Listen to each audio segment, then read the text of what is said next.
to February's ECR Wednesday webinar, hosted by eLife, the series that aims to give early career researchers a platform to discuss issues important to you and your research career. My name's Emma. I work for the eLife Features team, and today our speakers will be discussing how to adapt to the situation presented by Brexit. The webinar will begin with the panelists sharing their stories. Then, in the second half of the webinar, we'll be putting your questions to them. To ask a question, you can type in the question box on the GoToWebinar Functions panel, or you can tweet us, we are at eLife Community, using the ECR Wednesday hashtag. Finally, I'd just like to let you know that we are recording the webinar and will make it available on YouTube in the near future. Now I'll pass over to Emmanuel to introduce the panelists. Thanks very much, Emma. Well, welcome everybody, and thank you for joining us this Wednesday afternoon. It's very snowy in the UK, so I think Tessa has just joined us. I don't know if she can hear us, but Tessa, if you can hear us, yeah, you're very welcome to share your webcam so that we can see you as well. So I'm just gonna, before introducing the people on the panel today, I just want to make sure that we're all on the same page. And in the case you've lost track of what happened in the last 2 years, so in June 2016, there was a referendum in the UK, and 51.9% of the voters decided that the UK would have to leave the EU. And last year, in March, Article 50 was triggered, which means that by the end of March 2019, so in a year and a month's time, the UK will leave the EU. Now, this will potentially have a lot of consequences, some in terms of politics and economics, and we don't want to talk about this today. I think what we want to talk about today is really the consequences for scientists and for funding, for the collaboration that's going on in science. We know that science is made of mobility, of collaboration, of funding, and we want to envisage that very pragmatically. So my aim is that by the end of this hour, we will be equipped with a bit more tools and advices to what to do and what not to do, and what we would like to do. So with no more delay, I'd like to introduce my fantastic panel today. So we're very lucky to have Laura Wilton with us. So Laura, you are from the Royal Society, and we're going to come back to you in a minute. We also have Lotte de Wind. Hi, Lotte. So Lotte, you've joined last summer from the Netherlands. You've come to the UK for a postdoc at the LMCB in London. We've got Tessa, who is invisible, but she is with us. And so Tessa lived in the UK for many years and then decided to move back to the Netherlands. So she's the mirror of Lotte, in a way, this autumn. And then we also have Alison Smith, who is a professor of plant biochemistry at the University of Cambridge, who I believe has not joined us yet. So welcome, everybody.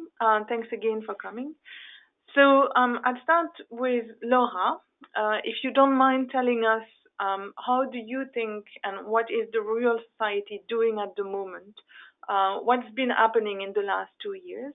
A lot of documents have been published recently. We do have some statistics as well about ERC-funded people, Marie Curie-funded people as well.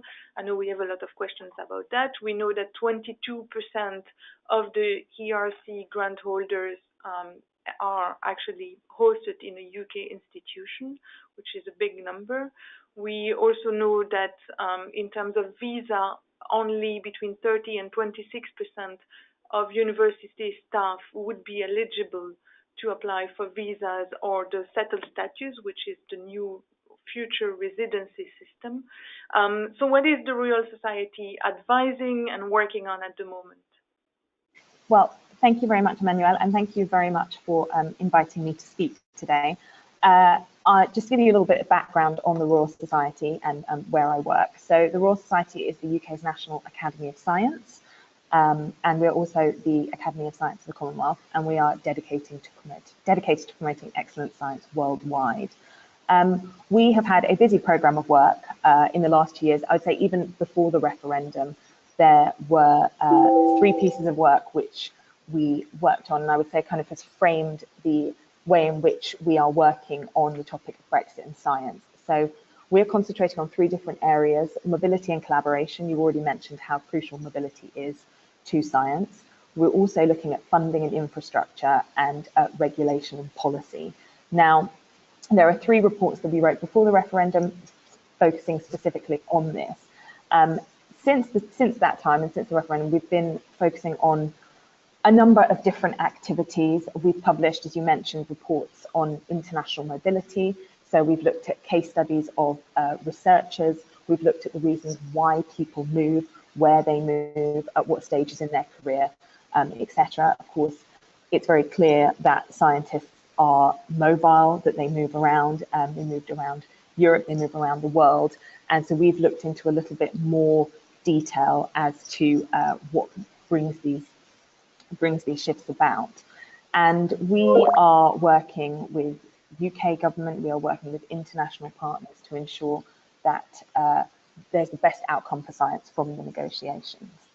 And that involves, from the perspective of what I do, which is look at the international aspects of our relations with our other European partners, just continuing to work with them on joint initiatives. So, for example, there was a campaign now almost 2 years ago called Science is Global, again reiterating the importance of international collaboration for scientists. And we've also been putting together joint statements on the unity of science. So this is a new statement that's come out between the Académie des Sciences, the Leopoldina in Germany, and the Royal Society last month. Lotte, do you want to tell us what's your perspective on all of this, and despite the uncertainties and what's written everywhere and all the questions that all the scientists may have, you decided last summer, as I said, to join the UK. So do you want to tell us how, what went through your mind and why and how? Yes. So actually this already started. So I joined the lab of Sophie Acton at the LMCD in May last year. But the first time I met her was actually in April 2016 during a visit for my PhD as a collaboration.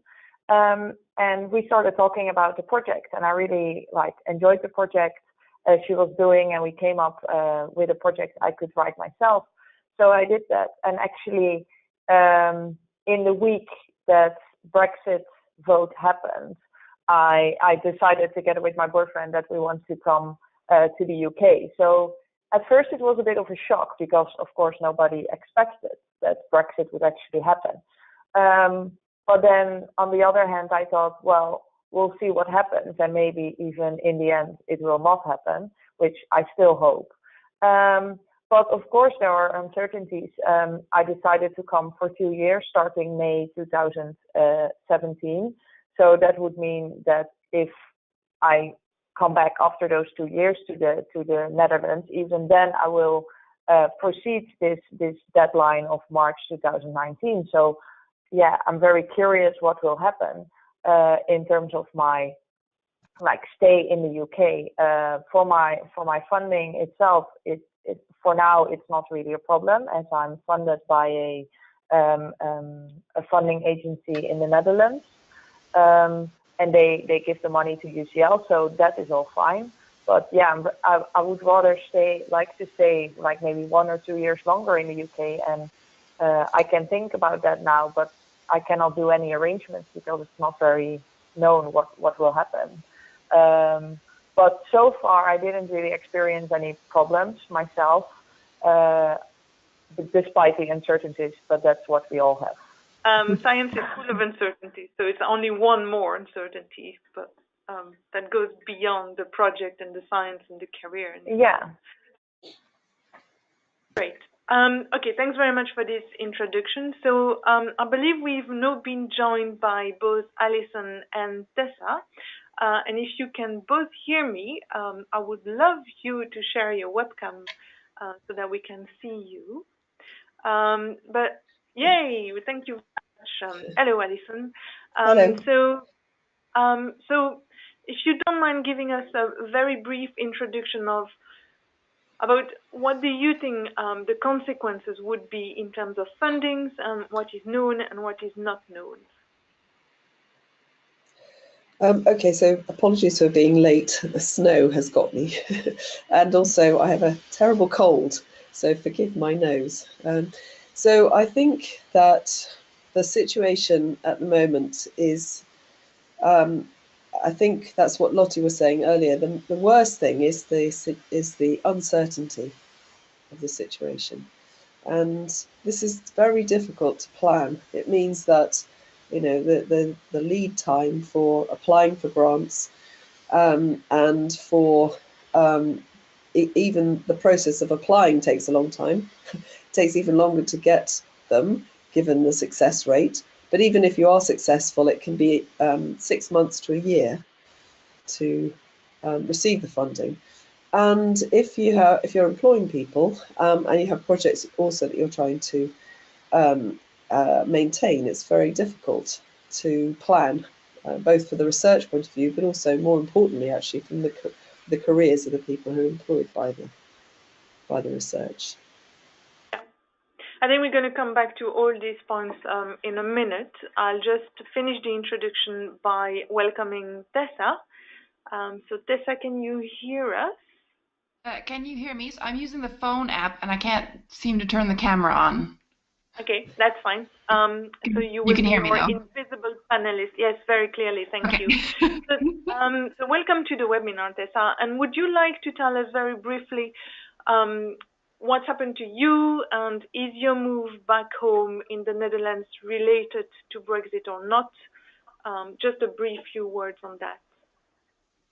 Sure. So I lived in the UK for 8 years. I was there for my master's and PhD, and then for work afterwards. After the PhD, I went into scientific publishing, but my partner stayed in more academic fields, and he did a postdoc. And one thing we noticed in the general trend over our stay in the UK was life was getting more expensive. Rent, considering we lived in, within the obviously the London commuter zone, we lived in Cambridge. Rent was unreasonable for usual houses. The cost of living was unappealing to, certainly on my partner's postdoc salary and even on my publishing salary. It just didn't, money-wise, it didn't make sense. When we looked at what we could afford with similar jobs and similar incomes in the Netherlands, one of our big reasons for leaving was financial. And of course, one of the big things that Brexit threw into uncertainty was the financial situation in the UK. Was the cost of living going to get more expensive? Was it going to become harder to find jobs or to keep up with the job market? So one of our big things was financial, and that's Brexit in a way. Even though we'd already planned to leave before the Brexit vote came through, certainly the financial uncertainty that came with that was one of our big reasons to leave now, as opposed to in a few more years. My partner's postdoc had come to an end, and he was offered other options that again was for 2 or 3 years, and we figured on that you can't buy a house, you can't plan financially, whereas here he was offered a full-time contract immediately. That was really one of our big things, was the time, that we didn't want the temporary contracts continually, and really being able to do things like buy a house and a car and plan financially for years to come. Great. Well, thanks very much. So we have a little bit of a game during these webinars, and to engage with our audience, we're throwing from time to time a little poll. So this is our first one. So everybody who is attending can vote, and we reveal the vote immediately after a few seconds. So the first question is, do you think you would still have similar opportunities in science in the UK after Brexit? So that's after March 2019 and possibly after the 2 years of transition period. So you have to select one of the following: yes, no, I'm not sure, or you don't think this is relevant at all. So we're going to give you a few seconds to vote. Don't forget to click submit, and then the winner is, do we have? No, and people are not sure. Okay, so, well, I think that really clearly matches what we've been discussing so far very briefly, which is this uncertainty.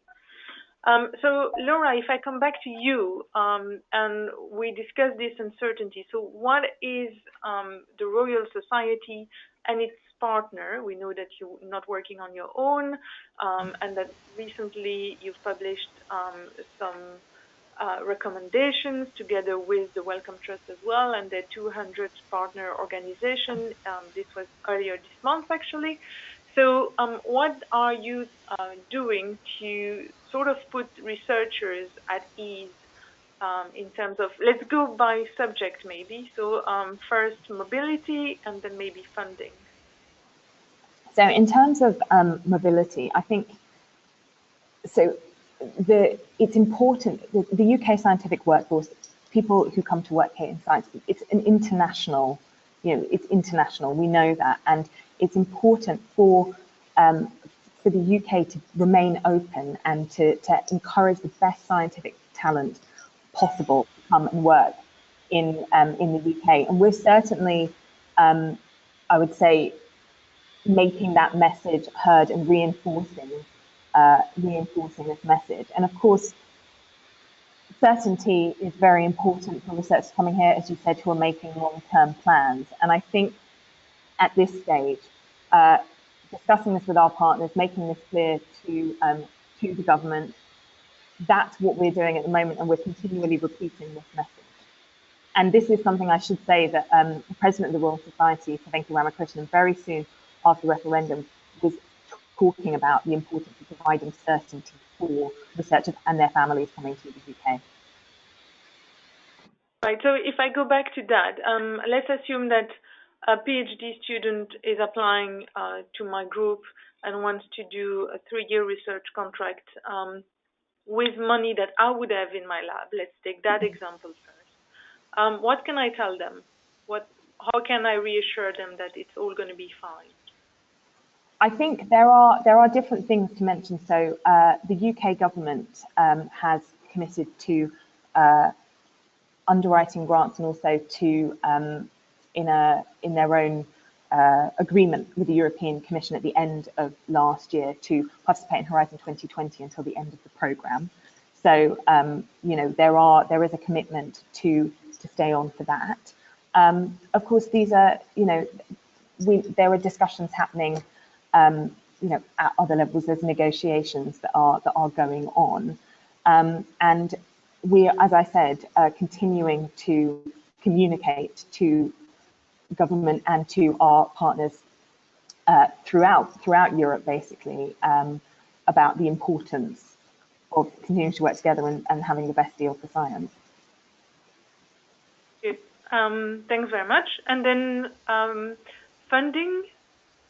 So if I come to the UK with a grant from the EU, what's the likelihood of the EU saying, give me my money back?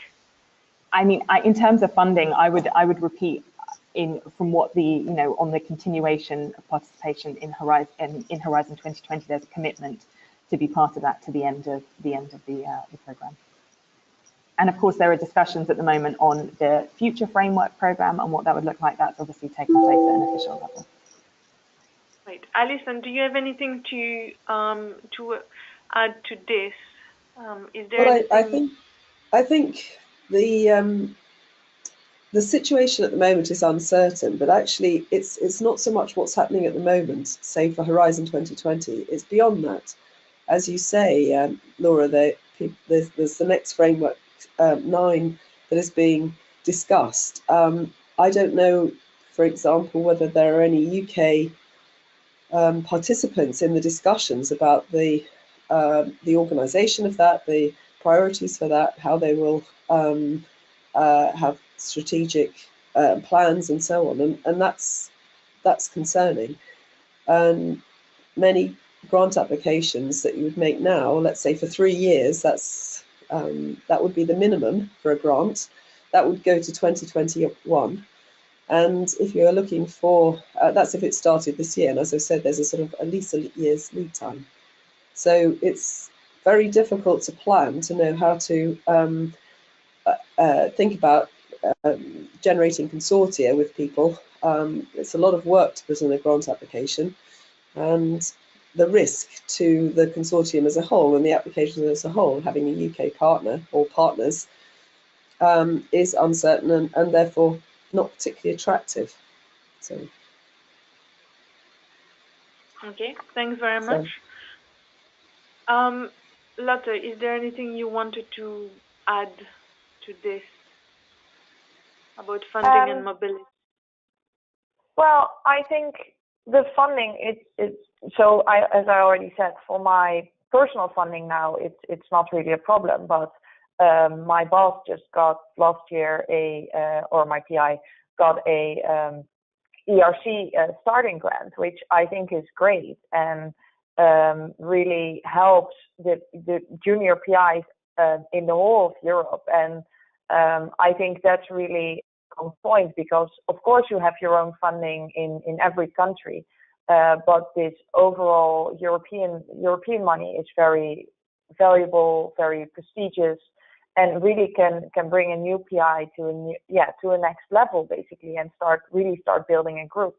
So with my own future, I would really like to stay in academia. So those would really be one of the questions that I'm not really sure what will happen with my own career if I stay in the UK or in the Netherlands.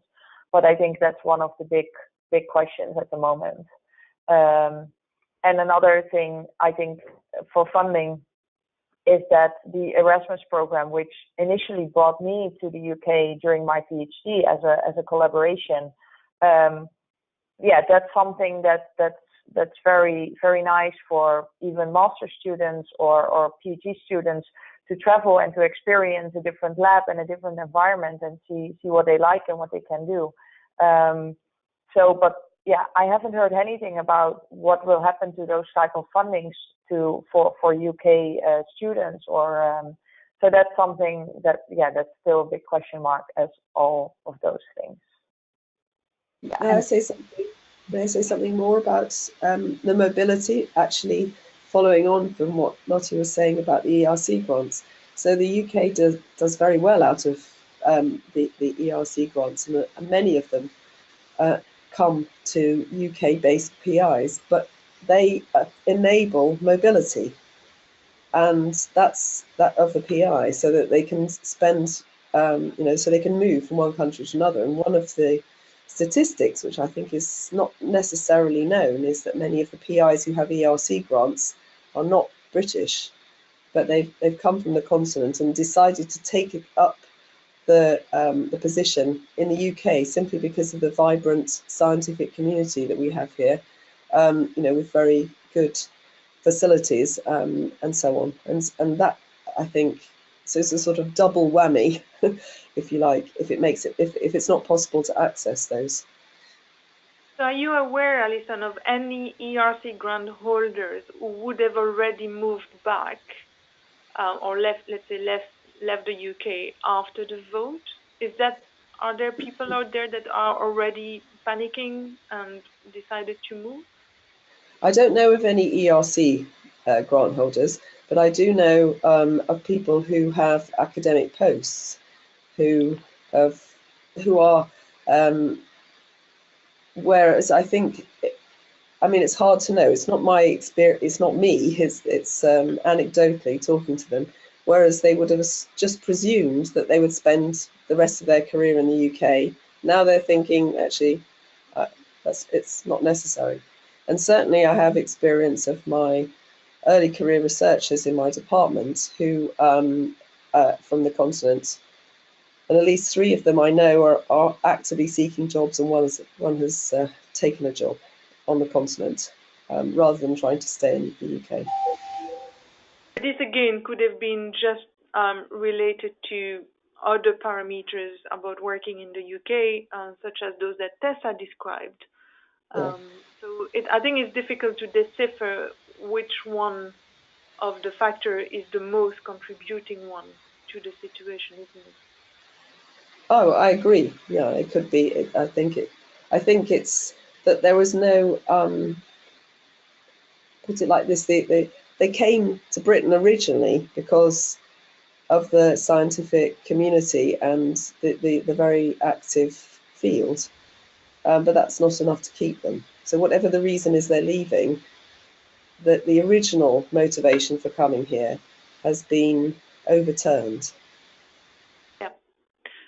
And I think that's a very important point. I think a lot of people I've been talking to have said that they feel less welcome, even if this is just a feeling, but they feel that the compromise they were ready to make about living, expatriation, living abroad for a few years, is not necessarily worth the difficulties of having to work in an environment where you feel less welcome and your contribution feels less valued to the society.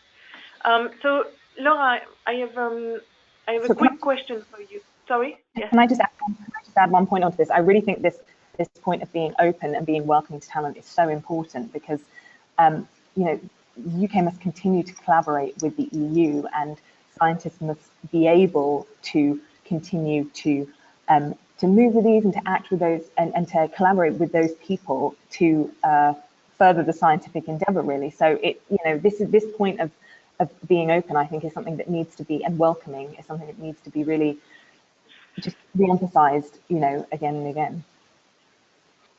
Yeah, thanks for that. So Tessa, is it something that you or your partner felt, any feeling less welcome, any comments, any rejection? Was that part as well of your decision or not at all? For me personally, it wasn't. I'm half Dutch and half Canadian, so I'm used to being an alien wherever I go. But I think for my partner, it was certainly a thought that he mentioned. I don't know how much it bothered him, but it was certainly something that he mentioned. I think what I thought for us when we both first arrived, because we arrived in the UK separately and met there, but was really in the beginning when we came to the UK. It was, as everyone was saying, there's top universities, top research institutes, and kind of very exciting prospects. And then over time, what we felt was happening was actually those exciting prospects. They did still exist, but they were so few and far between. And then even just the number of applicants they had for jobs. For instance, my partner's fellowship that he had, there were 900 applicants for 2 jobs, which is just a bit alarming, really. And I realize that's not just the UK. That's kind of academia as a whole as it's going, especially in the humanities, where every position has so much competition for it. So in that sense, we knew that whatever job that he would be applying for would have so much competition. There's no guarantee, even if you are, qualified to do the role and you have everything right on your CV, the chances of getting it's you or one of 1,000 other people. So in that sense, it just really that holdfast that we thought we were able to create when we first arrived in the UK, it really didn't feel like that towards the end. It felt like everything was very temporary, and that at any moment that temporary door could just close on you. Well, thanks very much. So before we carry on, we're going to have our second poll. So the question this time is, what would your main concern related to Brexit be? Is it about visa and mobility? Is it about funding, collaborations, the right to remain, or you have no concern and you are happy about the situation as it is? So vote, submit your vote, and then in a few seconds, we're going to have the verdict.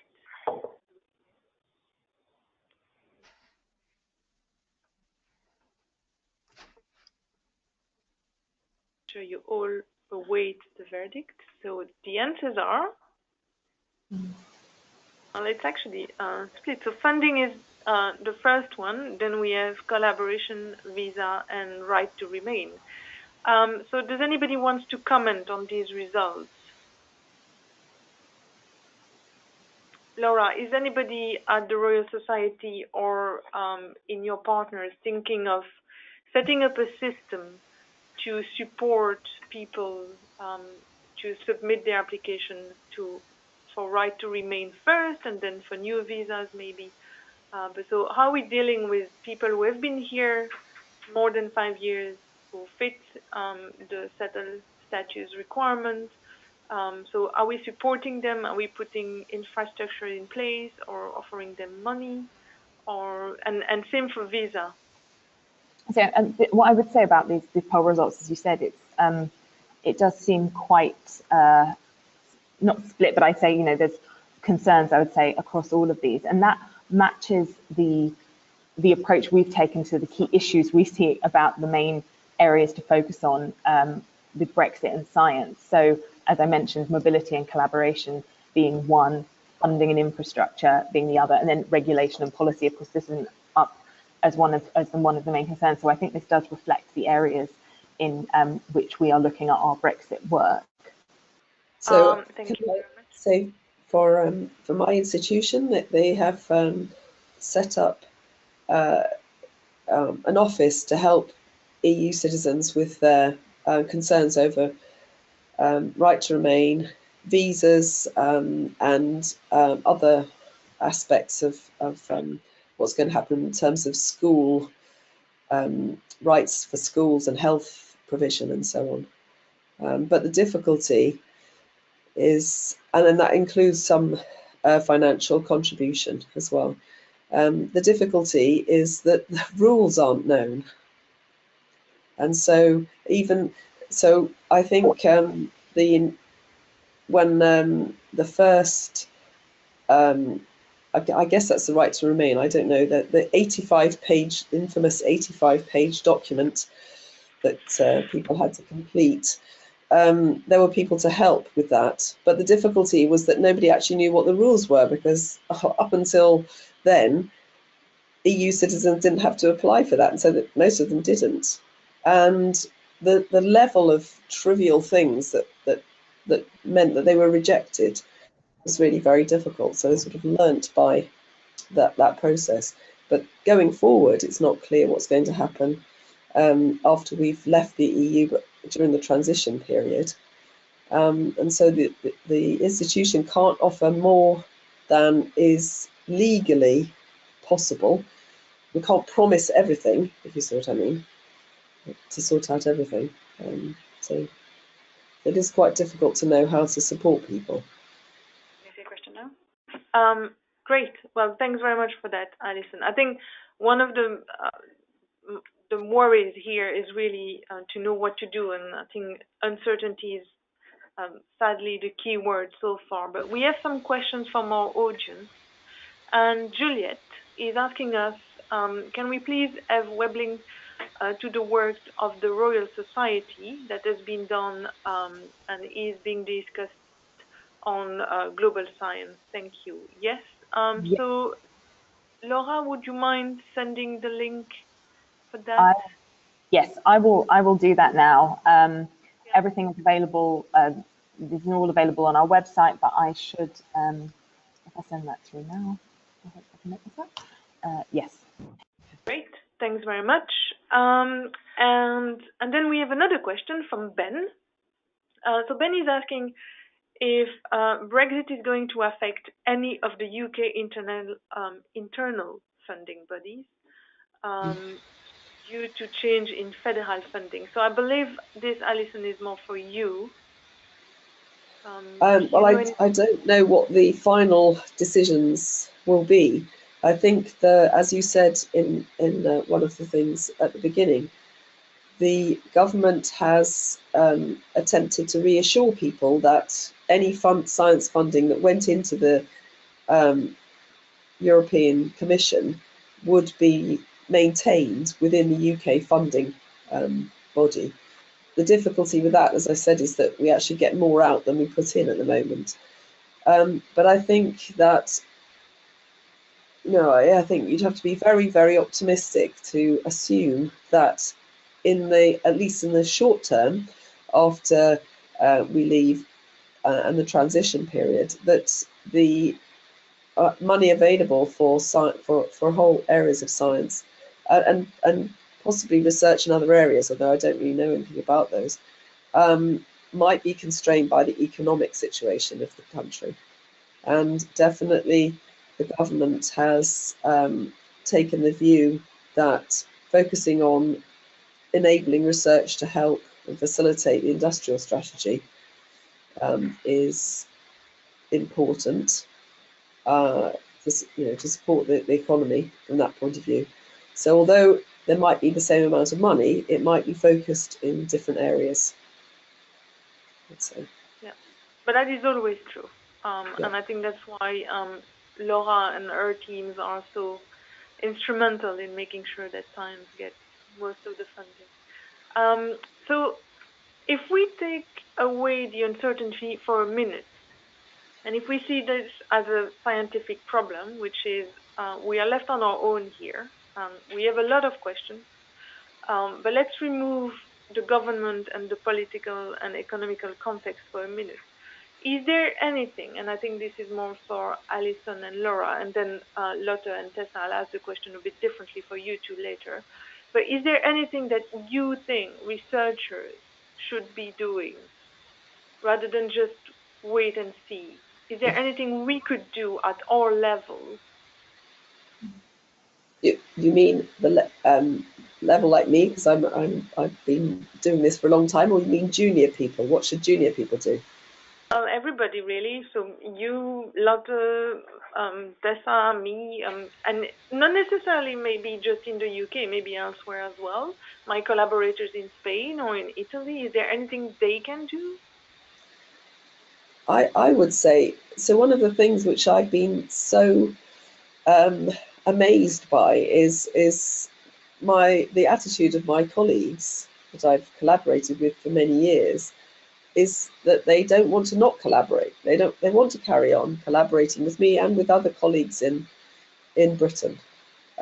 So I think we shouldn't give up hope. We shouldn't stop doing the collaborations that we want to do. We shouldn't stop going to meetings. We shouldn't stop having Erasmus students, even if they're not funded by Erasmus and all of that. We should attempt to carry on as normal, but make sure that that we can explain. It's very difficult if you don't work in research, if you don't work in science, to know what it is that people do. You know, what a conference enables. It isn't, you know, my family always think when I go off to a conference, I spend all my time drinking and, you know, being in the sun, whereas in fact I spend most of my time in a room with no windows, maybe drinking coffee and talking science, and then that's what moves the thing on. And if I had to get a visa every time I went to a meeting, that would make that more difficult to do. Yeah, it would, but you know, I think the will, when there is a will, there is a way. Yeah. So even if we keep calm and carry on and wait for answers, I also think that if researchers want to collaborate and work together, they will find ways. I mean, obviously, we hope that the situation will be the most favorable as possible. Laura, is there anything you wanted to add on this? Is there anything you think researchers at any stage of their career and anywhere in the UK and elsewhere can do? I mean, I take Alison's point about the importance of the networks that are currently you know in place. If you look at something like the Science is Global campaign, I think that really demonstrated the sort of international networks and links that are already in place. Labs across Britain, and they are very international. People are collaborating on a daily basis, and so I think those networks are already in place. And as you said, there's a role for demonstrating the role of those networks in furthering the science that people are working on together. Yeah, absolutely. So, Lotte and Tessa, is there anything you think we should do?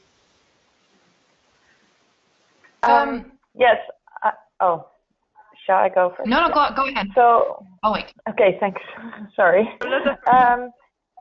Yeah. So I think what I try to do is tell people why I decided to go to the UK, and despite Brexit, because it's an amazing environment to work in the UK because of all the facilities, but also the experience to go abroad and to go out of your comfort zone in general is very good, I think, for every scientist at some point in his or her career, if it's for 2 months or for 2 years.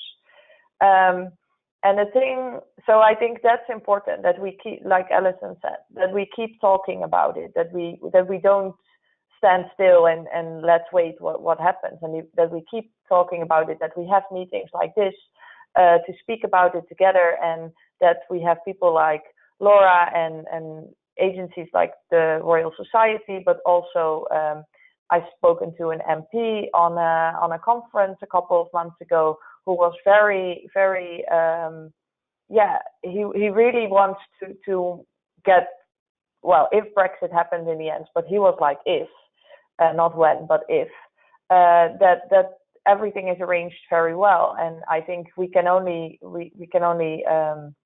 do that when we say out loud what we want to do. So I think that's very important, that we keep on talking and keep on sharing our ideas and opinions about things that are happening. Yeah, great. And how successful our science is as well. Tessa, is there anything you wanted to add?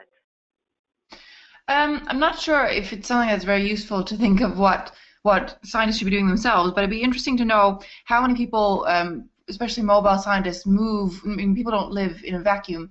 How many people move with families and with partners, and how many people working in science, and especially humanities, are enabled to work within those academic fields because their partner is able to either support them financially or at home. What is the situation around people? Also, of course, a lot of young researchers, let's say if you come to the UK as a single researcher in your late 20s or your early 30s, and if you meet somebody there and you have a family with them, you're much more likely probably to stay, or kind of what the data is on that, or how many people make huge sacrifices in family to come to the UK or to leave the UK. I'd be really interested to see numbers on that, and how many scientists move with families or with partners, certainly, and what are the situations? Is it one person giving things up? Is it two people who are both engaged in science and therefore dependent on funding and different things?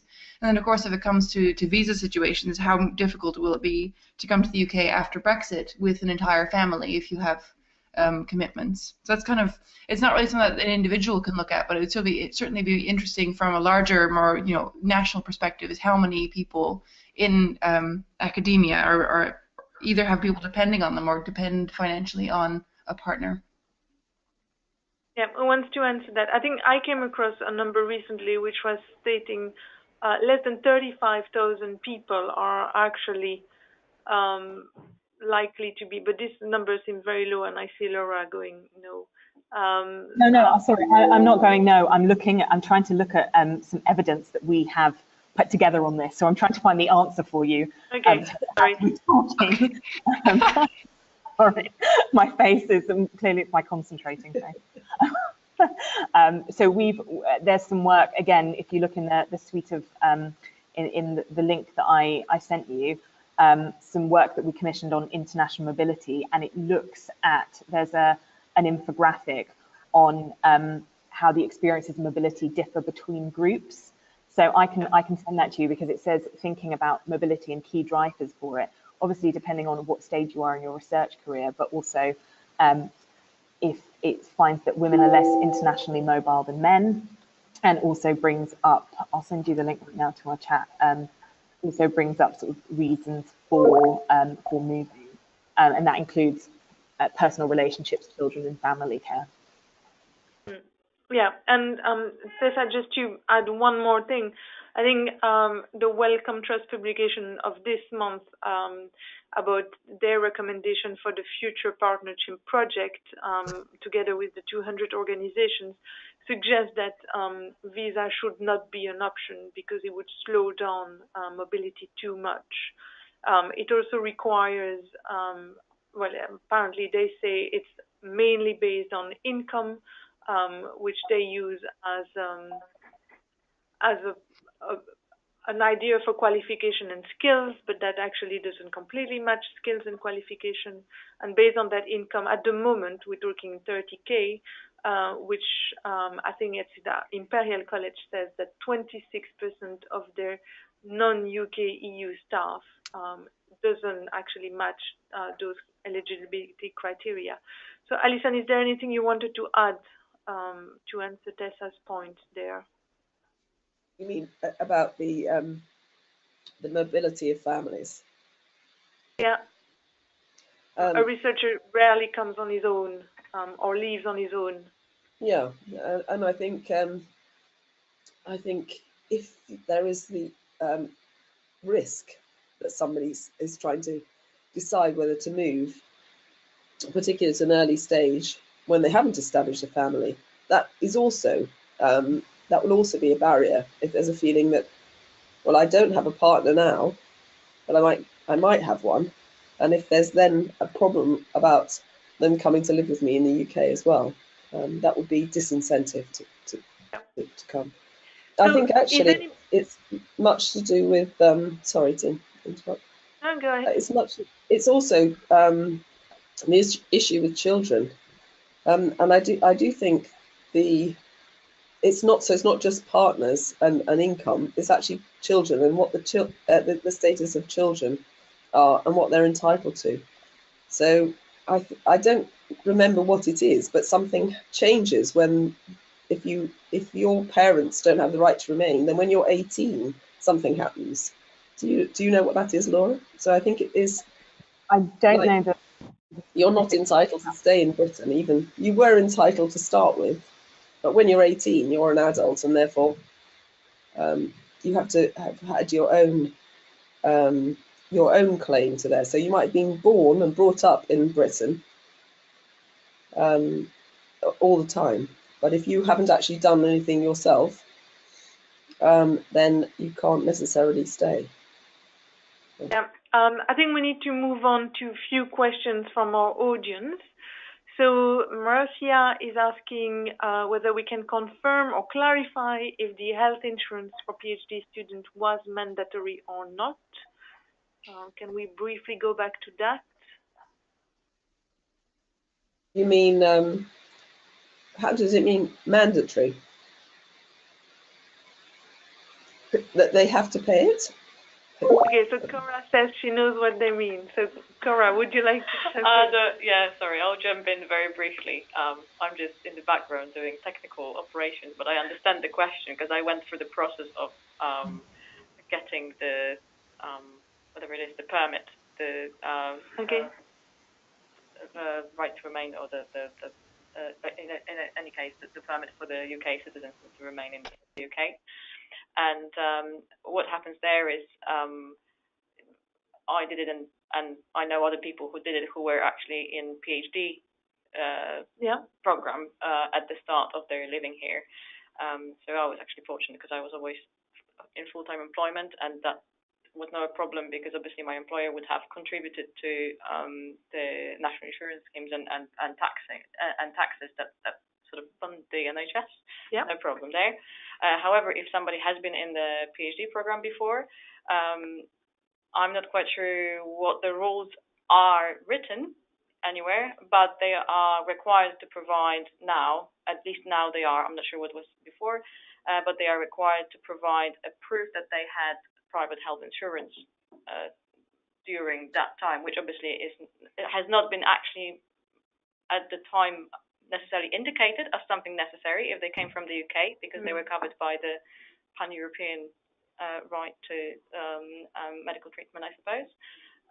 But now they are retrospectively asked to provide that kind of proof. So whether that is a universal thing or whether that is just on case-by-case basis, I'm not quite sure.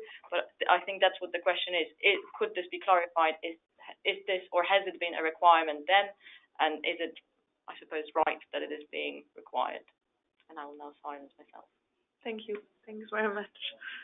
So does that provide more clarification as per which question was asked, Alison and Laura? Yes, I'm just shocked because I run PhD programs and we don't recommend our European students to take health insurance out, but maybe we should be. Yeah, I don't know.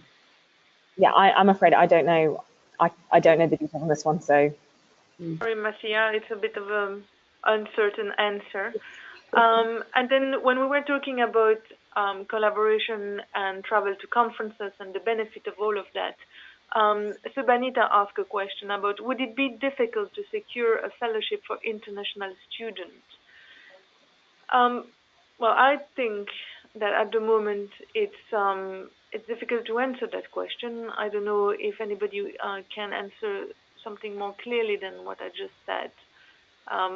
I wouldn't say that at the moment things are more or less difficult than a year ago. I think competitive fellowships are competitive, but I don't know. What do you guys think? Well, my first thought is that I agree with you, Emmanuel, that getting a fellowship or getting funding in any country, I think at the moment is very competitive. And I think it's too early into Brexit that's also what I've heard from funding agencies in a panel at a conference, that they don't have any numbers yet to be sure what the impact of Brexit is at the moment on their funding and getting a fellowship. So that's all I can say. Also a very uncertain answer, but that's what comes to my mind. Thank you very much. So we are less than 10 minutes left in our webinar. So I think my next point is, do you panel members have questions for each other? Who wants to start? If there is any question, who has a question for our panel? You mean for us to ask each other, or for us to ask the audience? Yeah, ask each other. Or have we covered everything already? Well, there was one thing. Sorry, Alison, go ahead. I just said, how can we get you back? Sorry. So, Alison, you were saying earlier on that getting a visa to go abroad might be difficult. But did you mean for traveling or for conferences, for a permanent position? Because I think for traveling, it can be the same or the similar system we have now for going to the States, for example, which is just like one form you need to fill in, and okay, you need to pay $15. But so yeah, that was something I was wondering while you were saying that. Well, I think I did mean for me, and I'm talking about me, I'm not planning on going to work outside the UK, but if somebody offered me a job, I would be tempted to think about it anyway. So it's much more about traveling, and I go at least once a month. I travel somewhere outside the UK, and so it's not so much the cost, and if you have an ESTA system, maybe that's okay. It will make it easy, but it's actually not talking about me. It's talking about bringing 3 people from my lab who come from different places, and they've had to then, if they're based in the UK. So it already happens for people who, let's say, have a Chinese student. It's really difficult for them to go to a meeting. They have to 6 months before probably have to apply for permission for that and go to have an interview in London with the embassy of whichever country it is, and so on. And I don't think it will get any easier if there's more borders that are put up. That's what I mean. I think that would be, would be very stifling. I fully agree with you on that point. Sorry, I just misunderstood. But I think it's a very valid point. So with regard to that, we actually have a very interesting comment from Juliet. And Juliet said, I'm a UK national, and after doing her PhD in the UK, she says she went to the US, did a postdoc there, and she's now a PI there. And earlier she had considered coming back to the UK, but now she's saying the UK is totally unappealing to me to come back. So that's an interesting point. I think it's important our audience out there is making comments and asking questions. And so if you still have comments and questions after we close this webinar, which is in less than 5 minutes, please use our Twitter account at eLife Community. or even email us or your question. But I think the discussion will really carry on our Twitter account. So this subject doesn't close with the webinar ending. So anything else you would like to add to close this webinar?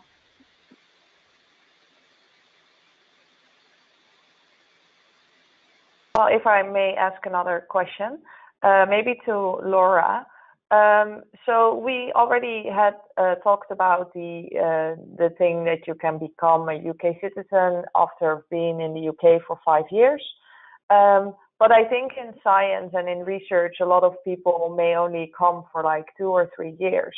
So do you know if there's any like security for those people, or if are they speaking about getting like a, I don't know, a temporary visa for those people? Is there something going on in that sense, or maybe Alison knows this as well?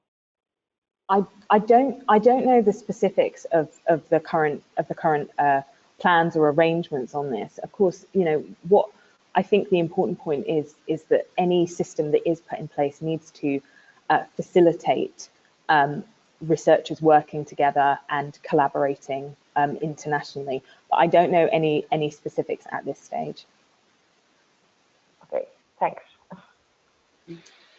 But I think we have another question. Sorry, if I may just. So Ben is asking. So Ben is saying it's not directly for academics, but it's about the subject of moving your family with you. And he's wondering whether there is a trend for industry to not employ not UK citizens right now, which I don't think really there is any trend there. I mean, personally, I don't know if we have stats and numbers. I know for publishing, it's very unlikely that people will employ non-UK people at the moment. So, some companies certainly that I've worked with recently, it's not so much for EU people, but certainly for people outside of the EU. That I've worked for even some of the bigger publishing companies that I've worked with. They're unwilling, even when the person meets the requirement, they're unwilling to consider individuals who will require a visa to come to the UK. So I don't know if they even count in family that, but they certainly, I've heard that multiple times in my field. I mean, that I think crosses the border with diversity and equality and offering everybody the same chances. So I think we may diverge a little bit from the topic of the day there. Anything else anybody wanted to say before we close? Just one. I think one of the things, just to because Lottie was talking about having if you worked in the UK for 5 years, I think it's that you can apply for the right to remain. You don't have to apply for citizenship to stay. You can apply for the right to remain. But you still have to apply though, and 5 years is a long time. Most of the PhDs and postdocs are not. But if you do apply for citizenship, you might think, okay, that's fine, I can then stay in the UK. But then you will be in the same awkward position that current UK citizens may be in the future. So I think there's no incentive for any EU citizen to take up, non-UK citizen to take up. I'm an EU citizen still at the moment, to take up UK citizenship. We all are. Great. Well, on this note, thanks very much. I'm really happy that you could all make it, my fantastic panel members. So thank you, Laura. Thank you, Lotte. Thank you, Alison, and thank you, Tessa. Thank you very much to our audience for listening and watching and contributing to questions. Please send us comments and questions on our Twitter at eLifeCommunity. And just to make these sort of webinars better and nicer, we will soon send you a short survey to be monitoring how much you like this and what we could do to improve this sort of event later. Our next event is end of March, and you can see on your screen what's next up. So it's different career options for researchers with a fantastic panel of speakers again. And so I think it's time for me to say goodbye. Thanks, everybody. Stay warm in this part of the world. And thanks again for sharing your views and your comments. Bye. Bye. Thank you. Bye. Bye.